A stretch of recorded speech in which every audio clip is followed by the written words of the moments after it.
నరుది బతుకు నతన. అవును. మనం అందరం దేవుడు ఆడే నాటక రంగంలో మనం అందరం నటులం. సో, మన అందరి జీవితం ఒక నాటకం. అయితే నేను ఈరోజు ఒక వ్యక్తి గురించి చెప్తాను. అతను సినీ ఇండస్ట్రీకి సంబంధించిన వ్యక్తి. సినిమా అంటే పిచ్చి. కానీ సినిమా ఇండస్ట్రీలో సినిమా వాళ్ళతో కలవడు.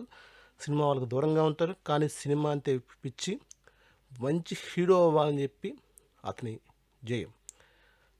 అయితే అతని స్టోరీ, అతని యొక్క జీవితం ఎలా సాగింది, అతని సినిమాలోకి ఎలా వచ్చే మొత్తం ఒక సినిమా రూపంలో చెప్తాను. ఓకే. ఈస్ట్ గోదావరి డిస్టిక్లో 1989 సంవత్సరంలో నవంబర్ 13th ఆ తేదీన ఒక పిల్లవాడు పుట్టాడు. అతను మెల్లమెల్ల అతను పుట్టాక అతనికి కొంత అతని పేరెంట్స్ అంటే ఎందుకో పడదు. అతని ఫాదర్ విలేకరి. అతను చిన్నప్పటి నుంచి ఒక అభిప్రాయం ఉండేది, నేను ఎక్కడో రాజుల కుటుంబంలో పుట్టాల్సిన, ఎక్కడో పెద్ద ఫ్యామిలీలో పుట్టాల్సిన, వీళ్ళకి పుట్టానేంటి అని చెప్పి. అంటే తప్పుగా కాదు, అతను డబ్బు పరంగా కాదు, ఎందుకు అతని మైండ్లో అలా ఫీల్ అయి ఉండేది. సో చిన్నప్పటి నుంచి నేను పెద్ద కుటుంబంలో పుట్టాల్సిన వ్యక్తిని, ఇలాంటి వ్యక్తులు. అందుకనే వాళ్ళ అమ్మ ఒకవేళ స్కూల్కి వచ్చినా సరే, ఏమో మా అమ్మ కాదు మా పని మనిషి అని చెప్పేవాడంట. అంటే అతను యాటిట్యూడ్ అలా ఉండేది. యాటిట్యూడ్ అని కాదు, అతని ఫీలింగ్ అలా ఉన్నాయి చిన్నప్పుడు. సో అతను తండ్రి విలేకరి. సో పెద్ద కొద్దీ అతను కొంచెం పిల్లడు పెద్ద కొద్దీ చిరంజీవి సినిమాలు ఎక్కువ చూసేవాడు. చిరంజీవి సినిమాలు చూడటం వల్ల అతని సినిమా అంటే పిచ్చి పెరిగింది. సో అతని సినిమా అనే విషయం చిరంజీవి చూసిన తర్వాత తెలిసింది. సో చిరంజీవి సినిమాలు చూసి సినిమా అంటే అతనికి బాగా ఇంట్రెస్ట్ పెరిగింది. చిరంజీవి లాగా అవ్వాలనో, లేకపోతే అలాగే ఒక మంచి హీరో అవ్వాలనో సినిమాల మీద ఇంట్రెస్ట్ పెరుగుకుంటూ వచ్చింది. అలా చిన్నప్పటి నుంచి ఇంట్రెస్ట్ పెరుగుకుంటూ వచ్చి, అయితే అతను పెరిగిన విధానం ఎలా ఉందంటే నలుగురితో నారాయణలాగా కాకుండా, అంటే ఎలా చెప్పాలంటే ఒక కామన్ మ్యాన్ లాగా కాకుండా, అంటే పిల్లలు, చదువు, ఉద్యోగం, పిల్లలు, కుటుంబం ఇలా కాకుండా ఒక కామన్ మ్యాన్ లాగా కాకుండా కామన్ మ్యాన్ దూరంగా అతని ఆలోచన విధానాలు పెరుగుకుంటూ వచ్చింది. ఇక ఒక 20 సంవత్సరాల వచ్చేసరికి అతనికి సినిమాలోకి వెళ్ళాలి, హీరో అవ్వాలి అన్న కోరిక బాగా పెరిగింది. సో సో అతను ఏం చేశాడు, అతనికి సినిమాలో హీరో వెళ్ళాలంటే ఎలా అసిస్టెన్స్ ఇచ్చేవాళ్ళు, ఎలా అతనికి అర్థం కాలేదు. సో అతను ఏమనుకున్నాడంటే, సినిమా హీరో అవ్వాలి చాలా కష్టం, నేను ఇలా కాకుండా నేను ఒక డైరెక్టర్గా మారి నా సినిమాని తీసి ఆ సినిమా ద్వారా నేను హీరో అయ్యి నేనే నిరూపించుకోవాలని చెప్పి చిన్నప్పటి నుంచి అతను కోరిక పెరిగింది.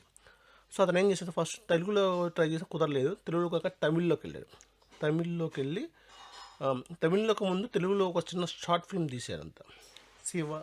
షార్ట్ ఫిల్మ్ తీసి మన సురేష్ ప్రొడక్షన్స్ వెంకటేష్ వాళ్ళ అన్నయ్యకి చూపిస్తే అతను చూసి ఇతను రామ్ గోపాల్ కన్నా గొప్ప డైరెక్టర్ అవుతుంది, అప్పుడే అతను సపోర్ట్ చేశారంట.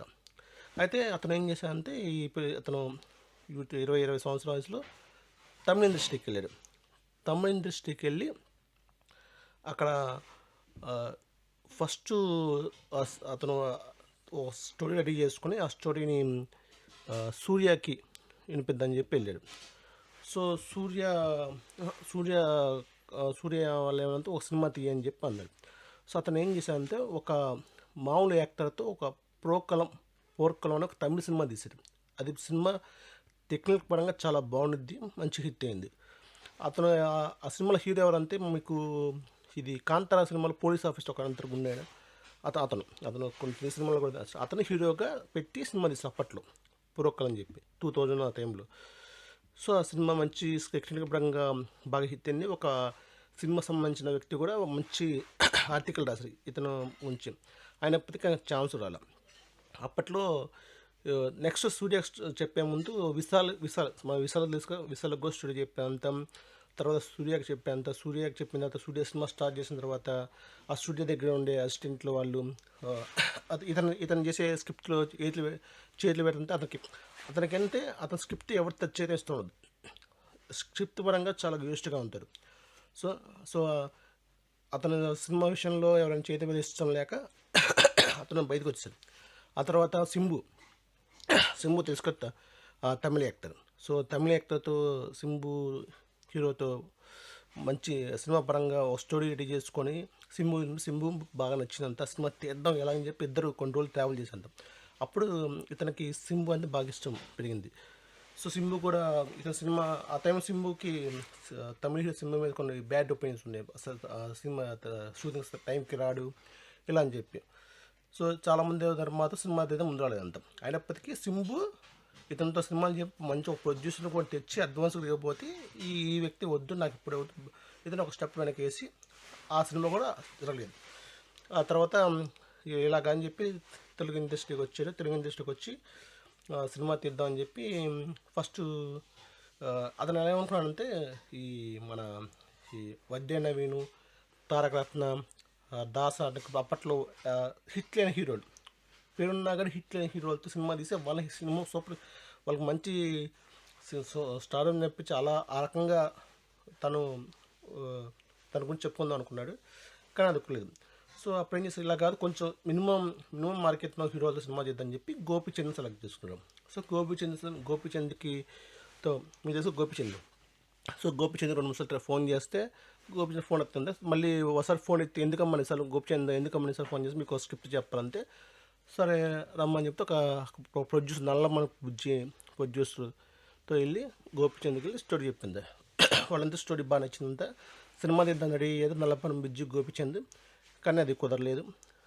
సో అలాగే మహేష్ బాబు చెప్తాను, మహేష్ బాబు తగ్గ వెళ్ళందాం మహేష్ బాబుకి చెప్పారు, అది కుదరలేదు. అలా ఎలా చెప్పినా సెట్ అవ్వట్లేదు, అందరూ సెట్ అవ్వట్లేదు. ఎందుకంటే ఇది సినిమా పరంగా అలా గట్టిగా ఉంటారు, అలాగే ప్రొడ్యూసర్ కూడా ముందుకు రావట్లేదు. సో ఇలా కాదని చెప్పి అతను కోవిడ్ వచ్చింది. సో అతను ఏం చేయాలంటే ముందు తను పూజ చేసుకోవాలని చెప్పి ఆల్రెడీ డైరెక్టర్ కాబట్టి కోవిడ్ టైంలో ఒక ఇంట్రెస్టింగ్ ట్రెండింగ్ స్టార్ట్ చేశారు. ఒక ట్రెండ్ స్టార్ట్ చేసి ఏం చేశారంటే ఇతనే యూట్యూబ్ ఒక సినిమా తీసి అది నిర్బంధం అనే ఒక సినిమా తీసి ఆ నిర్బంధంలో ఉన్న క్యారెక్టర్స్ ఎలా అంటే మన కామన్ పీపుల్స్ని పిలిచి ఆడిషన్స్కి పిలిచి వాళ్ళు కొంతమంది యాక్టర్ని సెలెక్ట్ చేసి అతనే ఓన్ ప్రొడక్షన్తో అతను ఓన్ డబ్బులు ఖర్చు పెట్టి సినిమా తీశాడు. సినిమా తీసి మంచి హిట్ చేశాడు. ఎలా హిట్ చేశాడు? యూట్యూబ్లో హిట్ చేశాడు. యూట్యూబ్లో మనకి సినిమా ఫ్రీ కదా. అయితే అతను ఒక చెప్పింది కలనాది వెల మీది, అంటే మీరు సినిమా చూడండి, మీ సినిమా నచ్చితే నాకు డబ్బులు ఇవ్వండి అని చెప్పి ఆ సినిమా యూట్యూబ్లో హిట్ చేశారు. జనాభా చాలామంది చూశారు, చాలామంది వచ్చి చాలామంది 100 రూపాయలు 200 రూపాయలు 500 రూపాయలు అతను ఫోన్ పేమెంట్ రన్ చేశారు. ఆ కొత్త కాన్సెప్ట్ అంటే అతనే సినిమా తీసి ముందు చూసిన తర్వాత డబ్బులు అని చెప్పి అతని యాటిట్యూడ్ నచ్చి అప్పుడు తీయన్నాడు ఒక విలేకరుడు. పాప అతను కోవిడ్ తనలో చనిపోయాడు, చాలా మంచి వ్యక్తి. అతను ఇంటర్వ్యూ చేసినప్పుడు ఆ ఇంటర్వ్యూస్ చాలామంది ఫ్యాన్స్ అయ్యారు. ఎందుకంటే ఇతను చాలా డిఫరెంట్గా ఉన్నాడు. ఇతనికి పెళ్ళి కూడా అయింది. ఇతను ఒక అమ్మాయిని ప్రేమించాడు, ఆ అమ్మాయి కూడా ఇతను ప్రేమించింది. అతనికి కాకపోతే ఇతను కొంచెం డిఫరెంట్ అని అమ్మాయికి ముందే తెలుసు.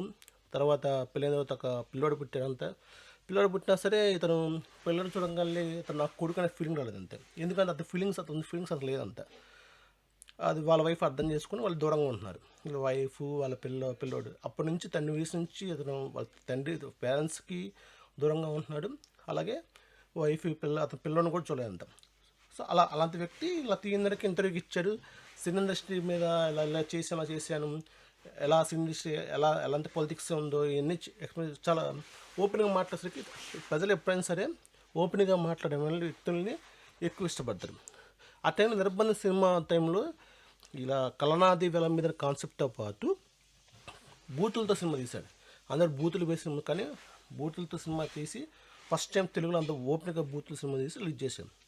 తర్వాత నిర్బంధం 2 చేశారు. అలా తర్వాత మాంగళ్యం ఒక సినిమా చేశారు. ఇవన్నీ యూట్యూబ్లో సినిమా తీసి ఆ సినిమాకి జనాలు ఫోన్పే చేస్తే ఆ డబ్బులే. సో అలా మంచి క్లిక్ అయ్యింది. అతనిలో ఉన్న యాక్టర్ కూడా అందరికీ తెలిసింది. సో ఆ తర్వాత ఇది అతనికి పరాక్రమం సినిమా తీశాడు. ఆ పరాక్రమం సినిమాకి బుజ్జి మన బుజ్జిబాబు మన పెద్ద మూవీ తీస్తున్నారు కదా. సో ఇంకో విషయం, పెద్ద మూవీ సినిమా కోసం కూడా ఇతను అడిగాడు, కానీ ఇతను ఒప్పుకోలేదు. ఎందుకంటే ఇతనికి యాక్టర్గా చేయడం ఇష్టం లేదు. యాక్టర్గా చేయడం డైరెక్ట్గా చేస్తే మంచి హీరోగా చేయాలని చెప్పి యాక్టర్గా చిన్న యాక్టింగ్ చేయడం. అతను డైరెక్టర్ అయినప్పటికీ అతను వచ్చిందే హీరో అవటం కోసం. సో డైరెక్టర్గా ఒక పాటించుకున్నాడు, కొన్ని సినిమాలు తీశారు. అతను యాక్టింగ్ జనాలు చూశారు. సో బుచ్చి బాబు కూడా పెద్ద సినిమా అయితే చేయండి అని చెప్పాను. ఎందుకంటే ఆ పాట చాలామంది డైరెక్టర్ అడిగానంత పెద్ద మంచి మీకు మంచి పాత్ర ఉందని చెప్పి నేను చేయను, నాకు హీరో చేయాలని చెప్పి. కానీ అలాంటి వ్యక్తి కూడా మోగ్లీ అనే సినిమా వస్తుంది మరి ఇప్పుడు ఈ పరాక్రమ్ సినిమా గురించి చెప్తున్నా. పరాక్రమ్ సినిమా తీశాడు. దానికి ఎస్కేఎన్ ఈ బుచ్చిబాబు ఇలా సపోర్ట్ చేశాడు. అప్పుడు కూడా ఆ సినిమా కూడా అంతగా రాలేదు, ఎందుకంటే ఇతన్ని ఒక మాస్ లాగా చూసేది ఓపెన్. కానీ అతని వ్యక్తి ఒక కల్తీ యాక్టింగ్ కరెక్ట్గా చాలి చెప్పాలని చూస్తే జనాలకు ఎక్కల. సో ఆ విషయం కూడా అతనికి అర్థమైంది. సో ఇతను ఏం చేస్తే మంచి హీరో పాత్ర కోసం వెయిట్ చేస్తాడు. అయినప్పటికీ ఈ మోగ్లీ అనే సినిమా వస్తుంది. ఎవరిదంటే మన సుమ రాజు కనుక వాళ్ళ అబ్బాయి హీరోగా మోగ్లీ అనే సినిమా వస్తుంది. డైరెక్టర్ ఎవరంటే మనకి కలర్ ఫోటో సినిమా తీసారుగా, ఆ సినిమా తీసిన సందీప్ అనే డైరెక్టర్. ఆయన సినిమాలో ఇతనికి ఇతనికి ఒక పోలీస్ క్యారెక్టర్ వచ్చాడు. మరి ఇతను ఇలా పాత్రలు చేయనున్నాడు కదా, మరి యాక్టర్గా చేయనున్నాడు, హీరోగా చేస్తాను, మరి ఎందుకు ఇది ఒప్పుకోనంటే అని చెప్పినంటే ఆ సినిమాలో ఇతను సపరేట్ ట్రాక్ ఉందంట. ఇతను ఒక సెకండ్ హీరో, ఇతను కూడా ఒక హీరోలాగా ఒక సపరేట్ ట్రాక్ ఉంది. అతను నచ్చి స్టోరీలా ఎలా చెప్పి అలాగే చేయాలి అనే అగ్రిమెంట్ రాపించుకొని మరి అతను ఆ సినిమా తీసుకుని ఒప్పుకున్నాడు. సో అలా అతను ఇంకో విషయం, అతను సినిమా ఇండస్ట్రీలో తిరగడు, దూరంగా ఉంటాడు, ఒక్కడే ఉంటాడు. ఎక్కడో హైదరాబాద్లో సైనిక్పూడి ప్రాంతం దూరంగా ఒక్కడే ఉంటాడు, ఎవరు రాడు అంతా. అతనే ఇంకోటి అతను వేసిన స్టోరీ షార్ట్ ఫిల్మ్స్కి అతనే డైరెక్టర్, అతనే ప్రొడ్యూసర్, అన్ని ఆర్ట్స్లో అతనికి ఎక్స్పీరియన్స్ ఉంది. సో అలాంటి కొంచెం ఓపెన్గా మాట్లాడతాడు సమాజం గురించి. ఏదో ఎలా చెప్పంటే భగవద్గీతలో స్థితప్రజ్ఞుడు అలా ఉంటాయన్నమాట. సో అలా ఉంది. కానీ అతనికి ఒక్కటే పిచ్చి, సినిమాలో హీరో అవ్వాలి. సో దానికోసం ఇలా డైరెక్టర్ షార్ట్ ఫిల్మ్ తీశాడు, డైరెక్టర్గా వచ్చాడు.